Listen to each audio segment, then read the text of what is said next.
మరి విశాఖపట్నంలో కనక మహాలక్ష్మి అమ్మవారు ఒక చెయ్యి తెగిపోయి ఉంటుంది అమ్మవారికి. మరి ఆవిడ ఎంత అనుగ్రహమూర్తి!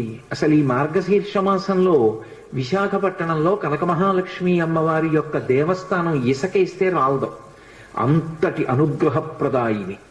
ఆ తల్లి పాదముల దగ్గరికి వెళ్ళి నమస్కరించాలి తప్ప ఆవిడ అనుగ్రహించలేనటువంటి విషయం లేదు.